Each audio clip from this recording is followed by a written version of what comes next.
दरज परसता नासत विघ्न अनेक, सब धरती कागद करऊं, सब वन कलम कटाय, सात समुद्र शाही करऊं, सतगुरु गुण लिख्या न जाय। राम राम राम राम राम। आप सभी के अंदर विराजमान परमात्मा के पावन चरणों को प्रणाम। राम राम से अनंत श्री सद्गुरु सुखराम जी महाराज की अनुभव वाणी। प्रश्न उत्तर का अंग चल रहे हैं। प्रश्न है, बादल का घर कौन कहाँ से चालर आवे, बीज चमके माय जाय किम माय समावे, ज्ञान महल का नींव प्रेम घर कौन कहावे, गोरखी की पुण्य माय मन गईयो कहाँ जावे, सेज ध्यान गुरु ज्ञान संत सब कहाँ विराजे, अनहद सुन सुख राम अखंड धुन कहाँ से बाजे। इन सब प्रश्नों का उत्तर महाराज फरमा रहे हैं कि क्या क्या प्रश्न है, पहले उन प्रश्न को समझ लेते हैं, फिर उत्तर की बात महाराज बताएंगे। बादल का घर कौन, कहाँ से चाल रहा, बादल जो आते हैं कहाँ से चल कर आते हैं, इनका घर कौन है, बादल कहाँ रहते हैं, बादल का निवास स्थान कहाँ है, बीज चमके माय जाए कि माय समा, बादलों के अंदर बिजली चमकती है और वो बिजली फिर कहाँ जाकर समा जाती है।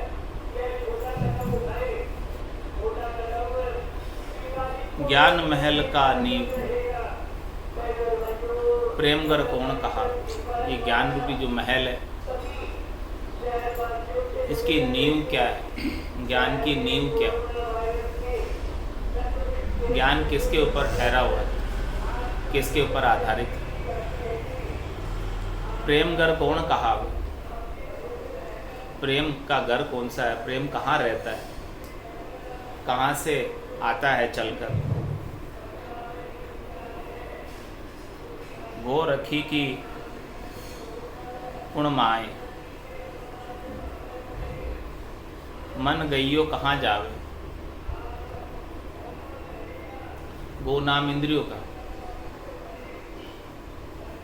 गो रखी की कुण माय, इनकी माता कौन है, गो को यानी इंद्रियों को, इंद्रियों की माता कौन है, गो रखी की कुण माय।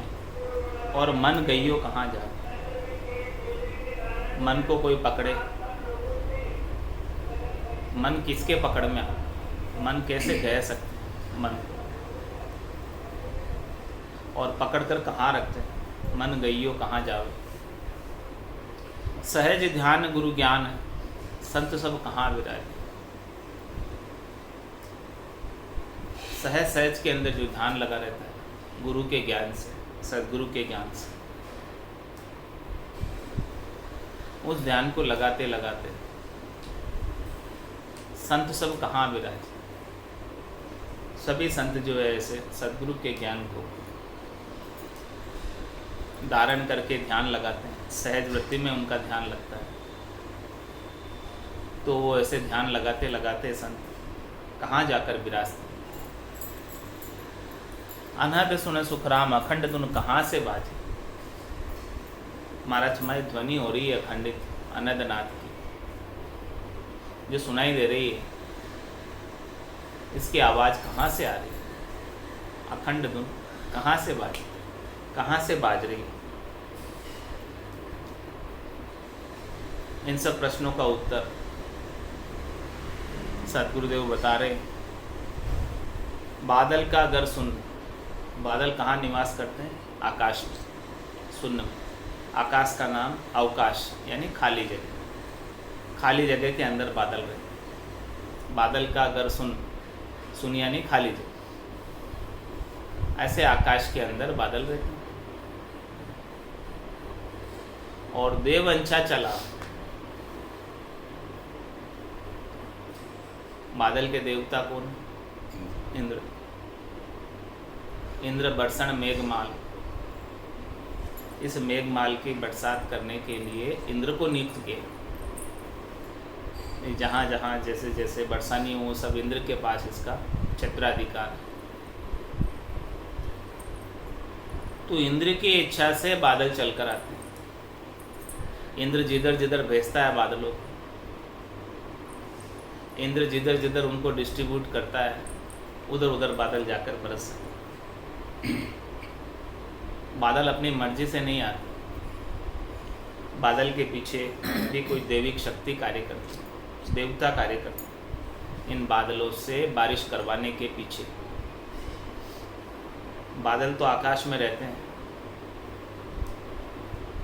लेकिन किस जगह बरसना है उन्हें वो निर्धारित इंद्र करता है। वो इंद्र के क्षेत्राधिकार में आता। देव इच्छा चला, इंद्र देवता की इच्छा से चल कर आता। इसलिए जहाँ बारिश नहीं होती है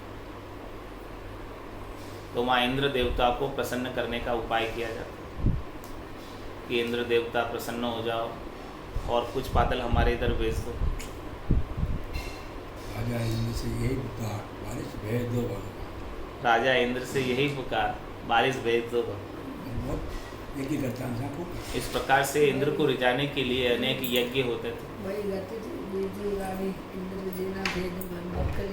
तो देववंशा चला हुआ, ऐसे देवता की इच्छा से बादल आते।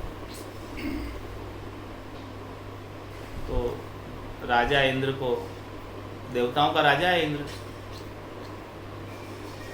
उसकी इच्छा से बादल आते हैं। तो उसको प्रसन्न करो, उसको रिझाओ, राजी करो, तो बादल आकर बरस जाएंगे। तो बादल का घर कौन कहाँ से चालर आवे? देव इच्छा से चल कर आते।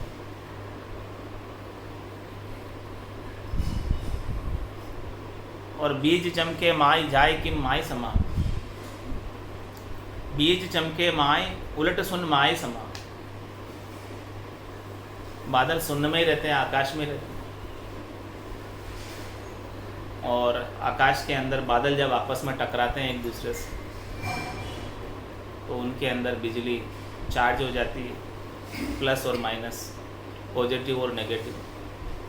जब इस प्रकार से पॉजिटिव और नेगेटिव आपस में दोनों फेस मिलते हैं, फेस और न्यूट्रल बादल के अंदर होता है, प्लस और माइनस जब मिलते हैं घर्षण से बादलों के आपस में, तो वहाँ बिजली उत्पन्न होता है, आकाशीय बिजली, जिसकी चमक सबसे पहले दिखाई देती है, उसके बाद उसकी ध्वनि आती है।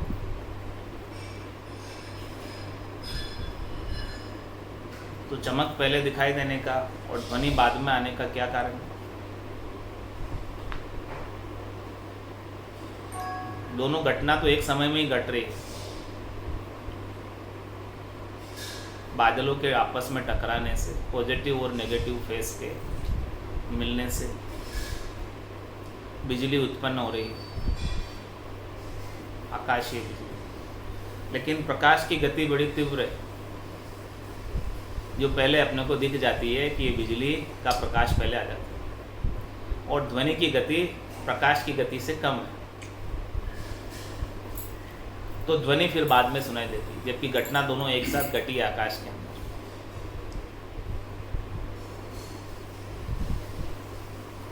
इस प्रकार से आकाश में ही उत्पन्न होती है और फिर वो आकाश में समा जाती है।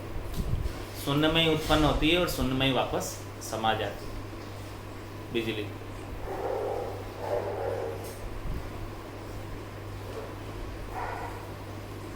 बीज चमके माय जाए कि माय समावे, वहीं समा। और वो शून्य में नहीं समाए और धरती पर आ जाए तो प्रलय मचा देती है बिजली। आकाशीय बिजली में इतनी शक्ति होती है कि जिसके ऊपर गिर जाती है उसे भस्म कर देती, जला देती। लेकिन वो भगवान की कृपा से ऊपर शून्य में ही समा जाती है, तो नीचे अपने को आघात नहीं पहुंचाती। बीज चमके माई जाय किम माई समावे, बीज चमके माई उलट सुन माई समावे। ये उत्तर हो गया। अब प्रश्न है ज्ञान महल का नींव प्रेमगर कौन कहा। ये ज्ञान रूपी जो महल है उसका नींव क्या है, माइलस्टोन, नींव का पत्थर क्या है। ज्ञान रूपी महल किस नींव के पत्थर पर खड़ा है। नींव यदि मजबूत है तो ऊपर महल सही से टिका रहे, और नींव कमजोर है तो महल ढह जाए।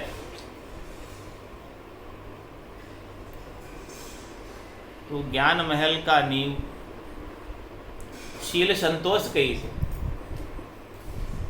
शील और संतोष जो है ये ज्ञान रूपी महल की नींव है, नींव के पत्थर है। शील और संतोष जितना ज़्यादा होगा उतना ज्ञान रूपी महल टिकाऊ होगा, मजबूत होगा, ज्ञान दृढ़ होगा।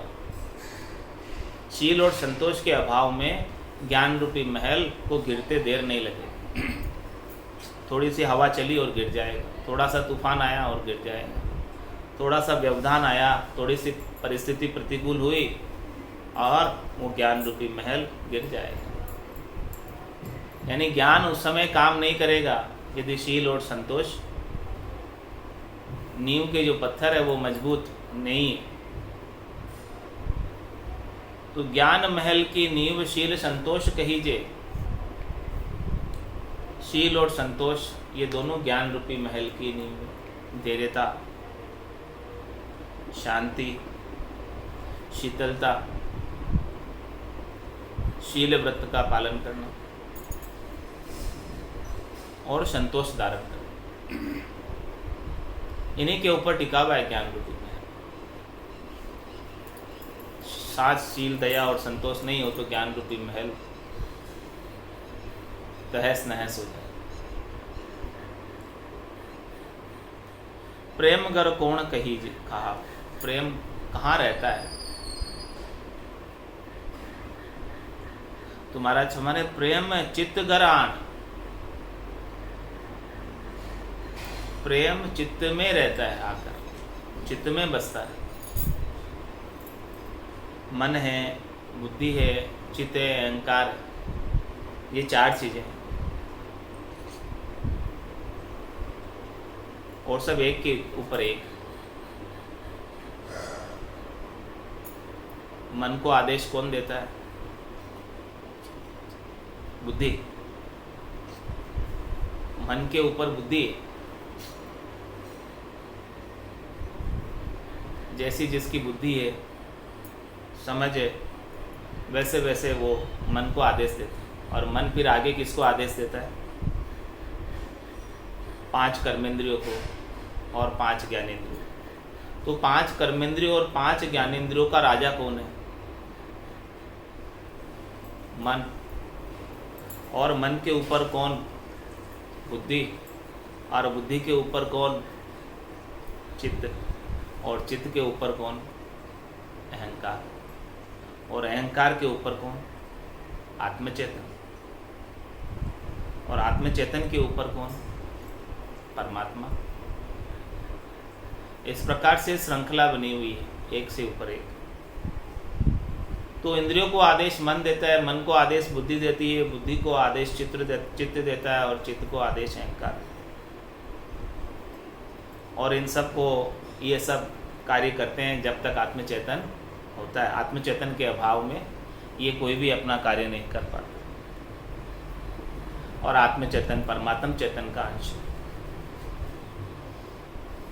ईश्वर अंश जीव अविनाशी, चेतन अमल सहज सुख राशि। तो महाराज हमारे प्रेम जो उपाया जाता है, प्रेम जो उत्पन्न होता है, और प्रेम कहाँ रहता है? चित्त के अंदर रहता है, जो मन और बुद्धि से दोनों से ऊपर, जिसे हृदय स्थान भी कहते हैं। चित्त हृदय स्थान पर निवास करता है। चित्त का जो एरिया है हृदय स्थान, यहाँ पर भूचरी मुद्रा लगती है और प्रेम उत्पन्न होता है।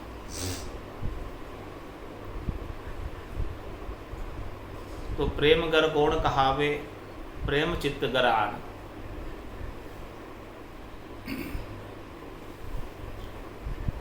गो रखी की गुण माय, मन गइयो कहाँ जावे। मन को कहाँ जाकर गह सकते हैं, मन को कहाँ जाकर पकड़ सकते हैं। तो महाराज हमारे हैं कि मन त्रिकुटी गए लीजिए। मन को पकड़ने के लिए साधना करते करते खंड और पिंड से अलग ब्रह्मांड के एरिया में जो त्रिकुटी है वहाँ पर पहुँचेंगे, तब जाकर मन की गति ठहरेगी। इससे नीचे नीचे तो मन हावी रहता है, मन उसके ऊपर नहीं जा पाता। मन की दौड़ त्रिकुटी तक होती है, तो त्रिकुटी में ये मन पकड़ में आ जाता है, इससे ऊपर मन जा नहीं पाता। तो मन को गहना है, मन को पकड़ना है, तो वो त्रिकुटी में पकड़ में आता है। जो हद और बेहद की संधि है त्रिकुटी, त्रिकुटी से नीचे हद है और त्रिकुटी से ऊपर बेहद। तो हद तक तो मन का जोर लगा रहता है, हद से बाहर जाते हैं तब मन का, बेहद के अंदर मन का जोर कम पड़ जाता है, और बेहद से ऊपर तो मन जा ही नहीं पाता। कोई हद और बेहद को दोनों को लांग गया तो मन से भी उपराम हो, अब मन का जोर चले। जब तक हद में रहते तब तक तो मन का जोर जबरदस्त चलता है, और हद से कोई बेहद में चला जाता है साधना करते करते, तो मन का जोर कम पड़ जाता है, ढीला हो जाता है मन, पांगड़ा हो जाता है। और कोई बेहद को भी लांग कर अगम में चला जाता है तो वहाँ तो मन मर ही जाता है। फिर तो मन रहता ही नहीं, उसकी इच्छा अपनी कुछ रहती नहीं है, मनोरथ कुछ रहता ही नहीं है, मनोकामना संकल्प विकल्प कुछ भी नहीं रहता। इसीलिए महाराज फरमा रहे, मन को मार मरेगा सोई, परम धाम में वासा हो। परम धाम में वासा प्राप्त करना है तो जीते जी इस मन को मारना पड़ेगा। तो हद की करनी और क्रियाकलापों से तो मन मरने वाला नहीं, और बेहद से भी मरने वाला नहीं, वहाँ कमज़ोर पड़ जाता है लेकिन पूर्णतया नहीं मरता। हद को लांग गयो बेहद में, तो ही रीतो फिर आए, वहाँ से भी रीता फिर के आने की रीत, जब तक कि वो अगम देश में नहीं चला जाए। तो अगम देश के तो सद्गुरु ही ले जा सकते हैं। अगम देश का सद्गुरु यदि शब्दा मार मचावे, सूता हंस सुन सुन जागे, जे सद्गुरु पद पावे। इस प्रकार से जो जागृत हो जाता है, चेतन हो जाता है सद्गुरु के ज्ञान, वही इस मन के एरिया से बाहर होकर सद्गुरु पद में जा पाता है, गुरुपद देश में जा पाता, आनंद पद में जा पाता है। तो मन गइयो कहाँ जावे, मन को कहाँ पकड़ा जा सकता है। मन महाराज फरमा रहे हैं कि त्रिकुटी के एरिया में पकड़ सकते हैं मन। वहाँ जाकर मन जो है पांगड़ा होता है, कमज़ोर होता है। त्रिकुटी के एरिया में जब शब्द ब्रह्म का भारी लील विलास सुख विलास आता है, आनंद आता है, तो मन जो है शब्द रूप रस गंध स्पर्श की आसक्ति को छोड़कर आनंद लेने में लग जाता है। त्रिकुटी में सब प्रकार के शब्द ब्रह्म के चैन प्रकटते हैं, सुख विलास प्रकटते हैं, लील विलास प्रकटते हैं, ज्योति उजाले भी प्रकटते हैं, अनेक प्रकार की अनंतनाथ की दुनिया भी खुल जाती है। तो इन सब के अंदर मन को आनंद आने लगता है, तो मन अपना स्वभाव छोड़ नीचे जाने का, शब्द रूप रस गंध स्पर्श शरीर संसार के सुखों का स्वाद लेना मन छोड़ देता है। मन को ये सब स्वाद फीके लगने लगता है, तो फिर मन इंद्रियों को आदेश देता नहीं, क्योंकि मन वहाँ लग गया। कहाँ? गट पड़चू, जो त्रिकुटी के अंदर प्रकट हो गई शब्द ब्रह्म के माध्यम से। मन को भी जब आनंद आने लगा, मन जब लग गया, तब काम बनता है। तो वो गटपड़चों के आनंद के बिना मन लगता नहीं। जब तक गटपड़चे हुए नहीं ऐसे त्रिकुटी के अंदर, तब तक मन लगे नहीं। ऐसा सुख आए तो मन लगा कर भजन करे। तो मन गइयो कहाँ जावे, इस प्रकार से मन को त्रिकुटी गए लीजिए। त्रिकुटी के अंदर ही सुख लील विलास से ये मन काबू में आता है, मन हबर में आता है, मन अपनी गति को स्थिर कर लेता है वहाँ जाकर। क्योंकि ऐसे विलक्षण गटपड़चों के आनंद जब भीतर के चक्षुओं से दृष्टिगोचर होते हैं, तब मन जो है शब्द रूप रसगंध स्पर्श की आसक्ति को छोड़ता है, इसके बिना नहीं छोड़ता।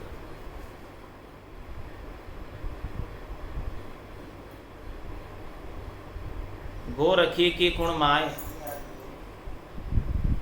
महाराज फरमाने कि गोरख अंछा पूत। ओहो, किसी ने माइक बंद कर दिया।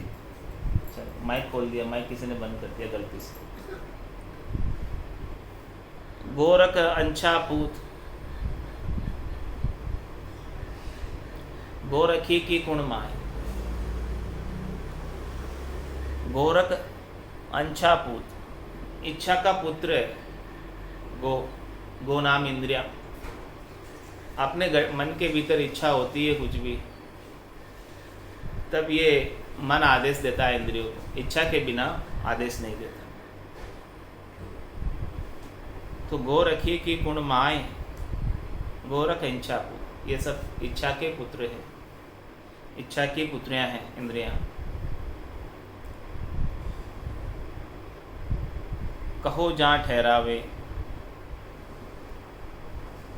जन सुखिया सब संत त्रिकुटी आण बसावे। महाराज में सभी संत जो है, प्रश्न था कि सहज ध्यान गुरु ज्ञान संत सब कहाँ विराजे। इस प्रकार से साधना करते करते शब्द ब्रह्म का सभी संत त्रिकुटी में विराजमान रहते, ब्रह्मांड के एरिया में विराजमान रहते। खंड और पिंड से ऊपर ब्रह्मांड के एरिया के अंदर सुख लील विलास आनंद लेते हैं, सता समाधि का आनंद आता है। ज़्यादातर मैक्सिमम आनंद ब्रह्मांड के एरिया में। सहज ध्यान, इस प्रकार से त्रिकुटी में सहज सहज ध्यान लगा रहता है, उन्मुनी मुद्रा लगी रहती। आंखें आदि आदि खुली आदि बंद, ध्यानस्थ बत्ती रहती है त्रिकुटी में। सहज सहज नहीं लगा रहे, नहीं कर रहे हैं कुछ भी, फिर भी ध्यान लगा हुआ है। तो सहज ध्यान गुरु ज्ञान संत सब कहाँ विराजे, तो संत सब त्रिकुटी आण बसे, सब त्रिकुटी में बसे, गिगन मंडल का आनंद ले। आसन हमारा गिगन मंडल में, रहूं जगत के माही, मेरे को मेरा जन जाने, औरा को गम जाने। जिसने ऐसे ज्ञान को धारण किया है वही जान पाता है, बाकी दूसरे को इस बात की जानकारी नहीं है। अनंत सुन सुखराम अखंड धुन कहाँ से बाजे, संत चल जाए त्रिकुटी सहज ध्यान गत होए, जन सुखिया अणभे धनी, वहां आनंद बाजे। जो प्रश्न था कि अखंड धुन कहाँ से बाजे, अनंत नाद की अखंड की धुन कहाँ से बाज रही है और किसके बाज रही है और क्यों बाज रही है, इसका कारण क्या है। ए जी सुनता हो गुरु ज्ञानी, गिगन में भंवर गुंजारा बे। ऐसी गिगन मंडल में भंवरों की गुंजार हो रही है। ऐसे सदगुरु के ज्ञान को धारण करने वाले साधकों, आप सुनते हो क्या ऐसी धुनी को, पूछ रहे महाराज। ए जी यानी कहो बताओ, ए जी सुनता हो, प्रश्न कर रहे महाराज। ए जी सुनता हो गुरु ज्ञानी, गुरु ज्ञानी मतलब जिसने ऐसे ज्ञान को धारण किया वो गुरु ज्ञानी, गुरुपद देश के ज्ञान को जिसने धारण किया वो गुरु ज्ञानी।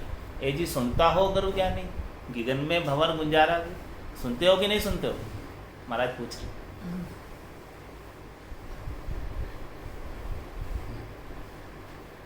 तो महाराज फरमा रहे हैं कि अखंड धुन कहाँ से बाजे, कहाँ से बाज रही है। तो ये बाजने का उपाय बता रही है कि कहाँ से बाज रही है, कि संत चल जाए त्रिकुटी सहज ध्यानगत होए।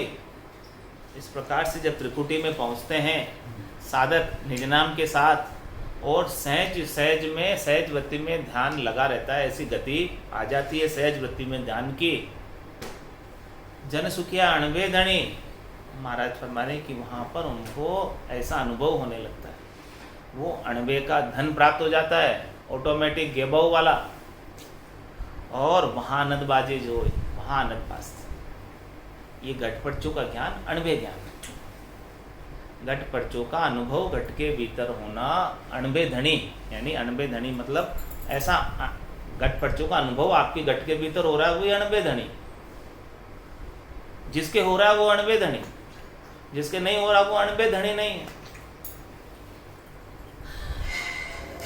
जन सुखिया अणबे धनी, जो अणबे का धनी है, जिसके अणबे ज्ञान घट के भीतर घट पर्चों का अनुभव हो रहा है, वहाँ आनंद बाजी जो उसके आनंद बाजती है त्रिकुटी। संत चल जाए त्रिकुटी सहज ध्यान गतोय, उसमें फिर जब ध्वनि हो रही है अनंतनाथ की तो वो सहज सहज में उसका ध्यान लग जाता है। ध्वनि से, ध्वनि सुनता सुनता ध्यान लगा रहता है सहज सहज में। फिर तो ऐसी स्थिति आ जाती है कभी कभी, निरखत निरखत गिगन हूँ सबे चैन मिट जाए, जो नरकूं सुखराम के नींद गराए शिवाय। फिर तो ऐसी स्थिति हो जाती कि कोई जैसे बहुत गहरी नींद आ गई हो और गहरी नींद से निकल कर आया हो। ऐसा बड़ा सुख का लील विलास का अनुभव होता है सुन समाधि में। वो कभी कभी लगती है पल दो पल, बाकी सता समाधि तो रात दिन गर्जना करती रहती है।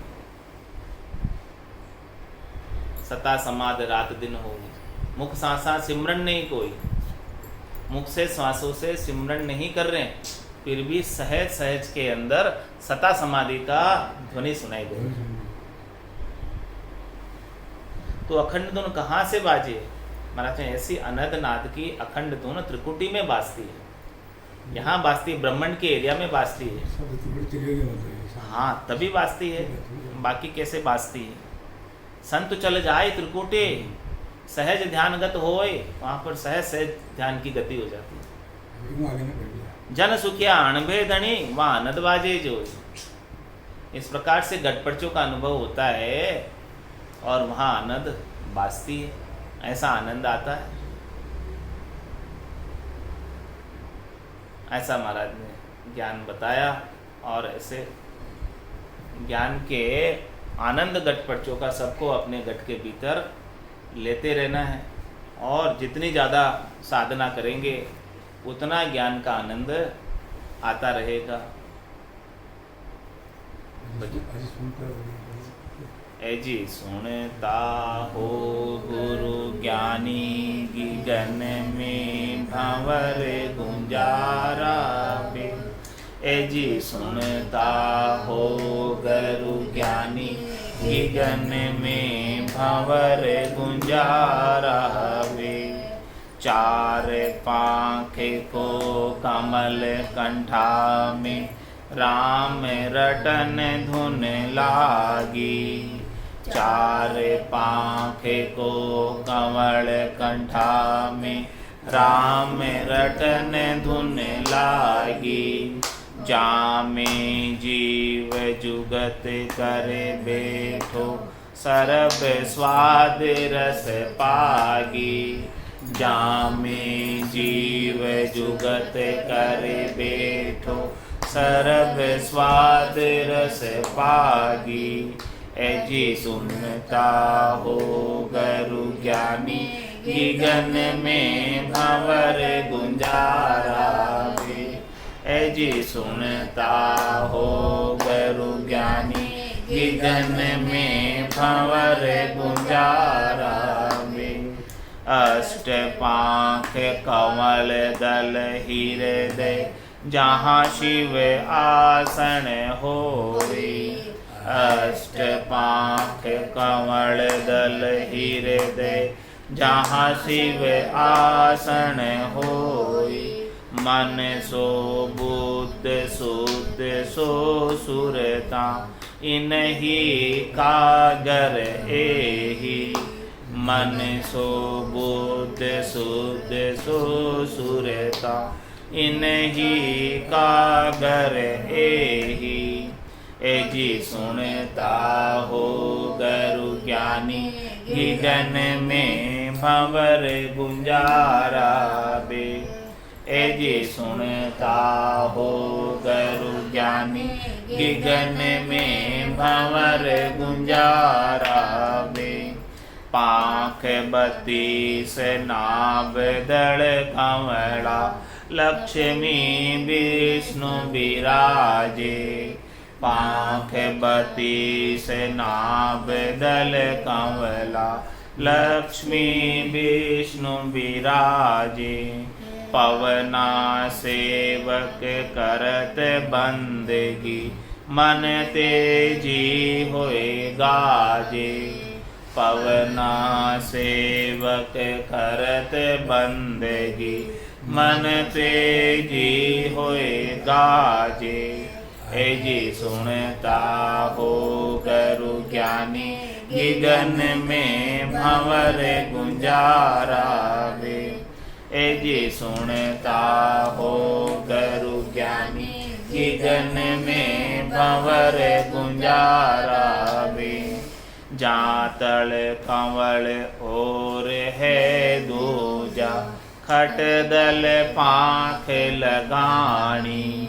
जातल कंवल और है दूजा, खटदल पाख लगानी।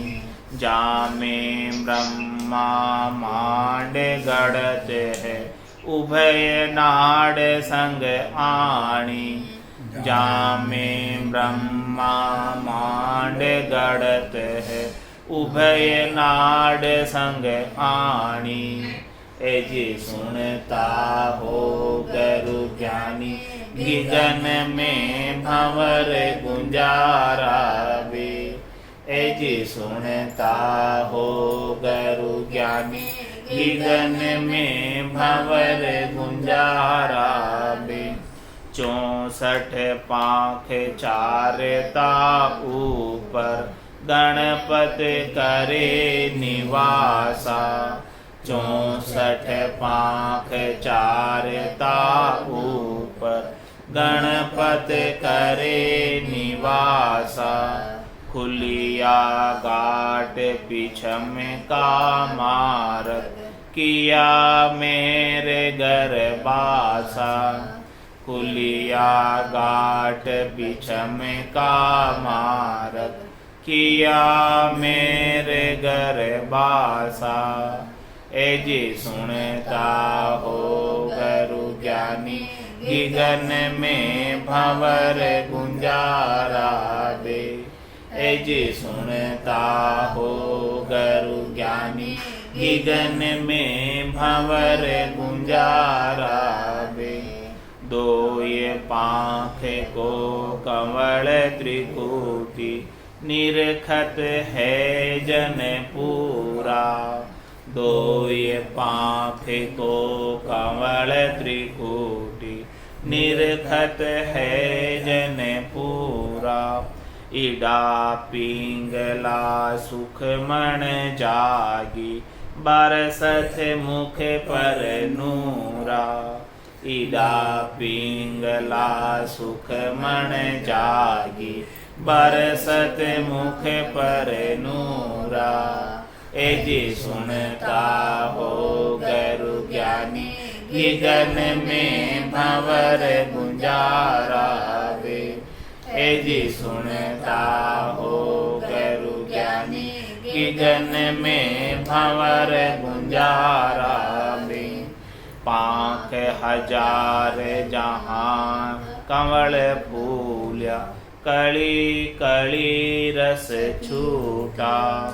पाँख हजार कंवल जहाँ फूल्या, कली कली रस छूटा। जन सुख राम मिल्या सुन सागर, हीर अमोलक बूठा। जन सुख राम मिल्या सुन सागर, हीर अमोलक बूठा। जी सुनता हो गुरु ज्ञानी, गगन में भंवर गुंजारा वे। जी सुनता हो गुरु ज्ञानी, गगन में भंवर गुंजारा वे। बोलो राम सद्गुरु देव जी महाराज ने, धन्य हो परम दयाल सद्गुरु सुखराम जी महाराज ने, धन्य हो अनंत श्री सद्गुरु सुखराम जी महाराज के ज्ञान सत्स्वरूप भगवान ने, धन्य हो केवली भगवंता ने, धन्य हो जीवा तारण जहाज ने दिन्य हो दिन्य हो मोक्ष के मालिका ने दिन्य हो अनंत कोटि संताने दिन्य हो दिन्य हो